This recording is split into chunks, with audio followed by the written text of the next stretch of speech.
안녕하세요, 노마니의 구독자 여러분. 오늘은 테드 휴즈 작가의 고전 무쇠인간을 가져왔습니다. 여러분, 지난 2011년 일본에서 발생한 대지진 기억나시나요? 대지진 여파로 쓰나미가 발생했습니다.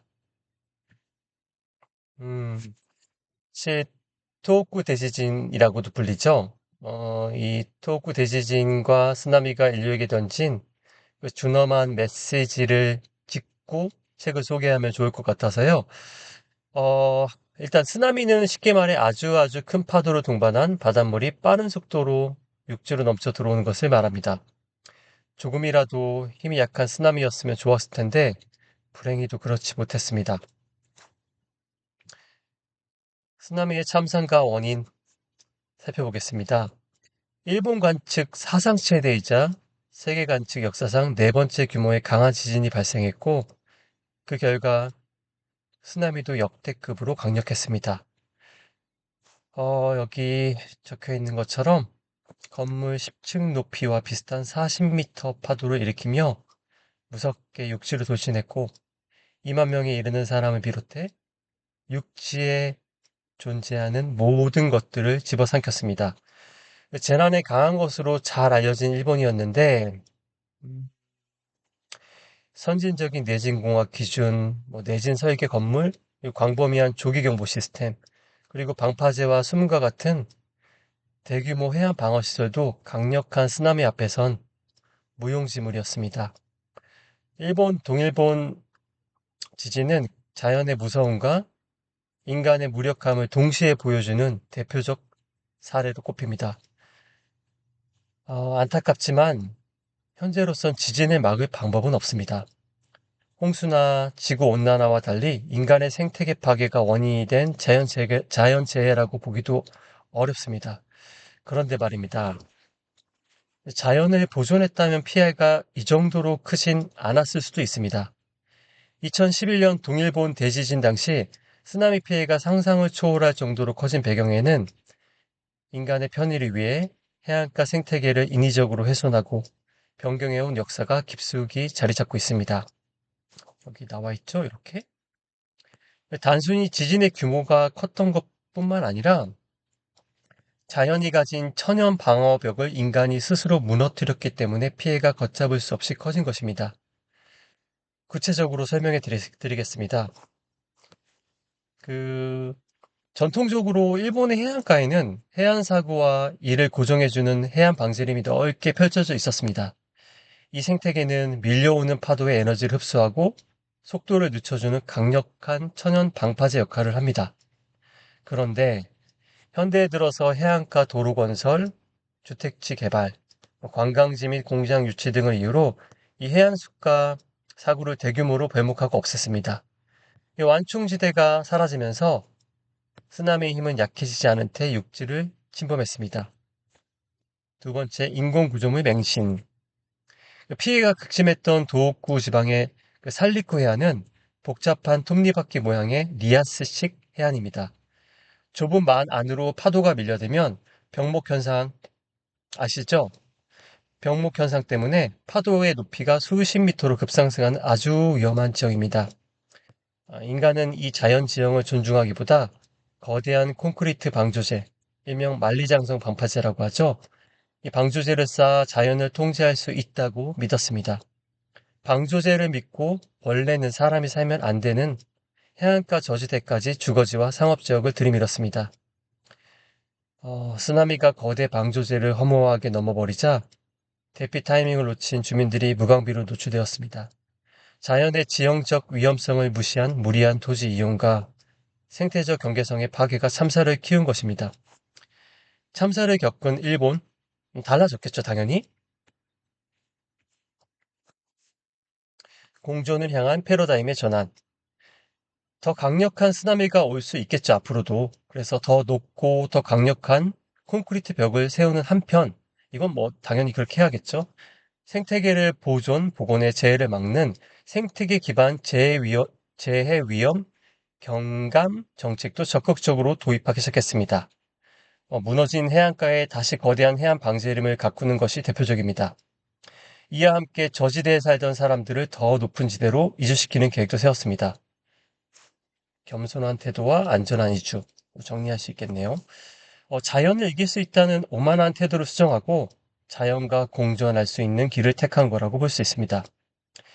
공존이란 단어는 자연과 인간 사이에서만 필요한 단어는 당연히 아니겠죠?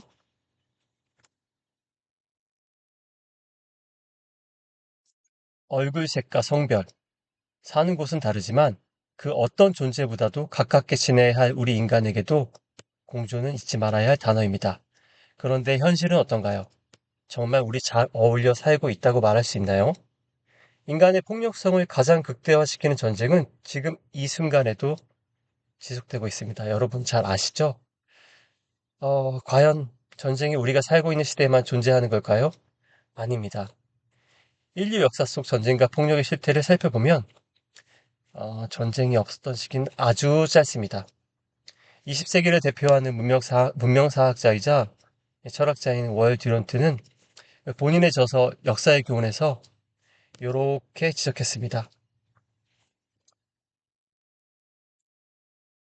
3221년 중에 전쟁이 없었던 해가 단 268년, 비율로 치면 7.8%에 불과하죠. 미래학자 엘빈 토플러 들어보셨죠? 엘빈 토플러도 1945년부터 45년간 지구촌에 전쟁이 없던 시기는 딱 3주일 뿐이라고 말한 바 있습니다. 전쟁은 직접적으로는 인간의 생명을, 간접적으로는 자연의 생명을 앗아갈 수 있는 범죄입니다. 지구에서 오래 살았는지를 기준으로 음, 지구 소유권을 부여한다면 인간은 세입자 신세를 면하기 어렵습니다. 주인은 당연히 자연이겠죠? 자연이 인간처럼 행동할 수 있다면 전쟁을 일으키고 자연을 훼손하는 등 큰 소란을 일으키는 인간에게 벌을 주지 않을까요? 물론 현실에서 자연이 인간을 심판하는 일은 일어날 가능성이 없습니다. 그렇지만 멈추지 않으면 그간 지구에서 발생한 대멸종으로 많은 생물들이 사라졌듯이 인간 역시 지구에서 존재하지 않게 될 수도 있겠죠. 자연과 인간의 공존, 인간과 인간의 공존에 대해 장황하게 설명한 이유는 바로 오늘 소개할 책 때문입니다. 말씀드렸듯이 테드 휴즈 작가의 무쇠인간입니다. 음, 줄거리는 간단하게만 말씀드리면 인간의 증오가 낳은 우주괴물과 인간의 오만을 깨부수는 대자연의 대결을 통해 인류가 문명의 폭력성을 버리고 생태적 조화를 회복하는 과정을 그린 동화입니다. 1968년 발행된 고전인데요. 사실 그때와 비교해 크게 달라지지 않은 현실을 이제 생각해 보면 책에 주는 울림은 여전합니다. 공존의 길로 들어가는 문 밖에 계신 분들이 아직 계시다면 이 책을 읽고 문 안으로 들어와 주시기 바랍니다. 일단 등장인물의 상징성과 의미에 대해서 음, 여기 적어놨는데요. 그 대자연의 대리자 무쇠인간, 증오가 낳은 재앙, 우주괴물. 어, 이거는 읽어보시면 될 것 같고요. 그, 네, 이것도 한번 읽어보시죠.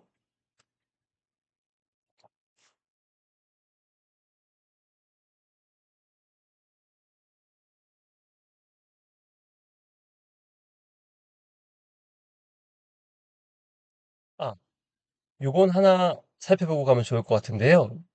책에 나오는 이 호가스라는 소년이 있는데, 이 친구를 통해서 우리가 배울 것들, 배워볼 만한 가치들에 대해서 간단하게 정리해놨습니다. 정리해봤습니다. 다름의 인정과 대한 공존에는 대가가 따른다. 필연적인 상생관계, 뭐 이런 내용들을 정리해봤고요. 음, 그리고 이 불길 속에서 우주괴물과 무쇠인간이 이거 뭐라고 표현해야 될까요? 사실 지구와 인간을 걸고 어, 치열하게 전투? 전쟁이라고 표현할 만한 그 상황인데요. 사실 인내시합이라고 적은 거는 실제로 서로 치고받고 싸우는 무력을 사용하지 않고 뜨거운 태양에서 얼마나 버티는지, 그러니까 인내시합을 통해서 이 승패를 겨뤘기 때문입니다. 읽어보시면 좋을 것 같고요. 음, 그 생각할 거리들을 좀 정리를 했는데요. 음, 사실 작품 해석은 독자의 몫입니다. 근데 이게 생각보다 그러니까 책만 읽고 이 내용을 바탕으로 해석하는 게 쉽지는 않을 것 같아서 해석이 혹시 어렵다면 무쇠인간은 자연, 자, 아까 정리한 내용 있죠? 우주괴물은 인간의 증오가 나온 재앙이라고 해석해도 좋을 것 같습니다. 크게 네 개 질문들이 있습니다. 무쇠인간을 무조건 괴물로 규정하고 땅에 묻으려 했던 인간들의 행동을 정당한 방어였을까, 오만이었을까?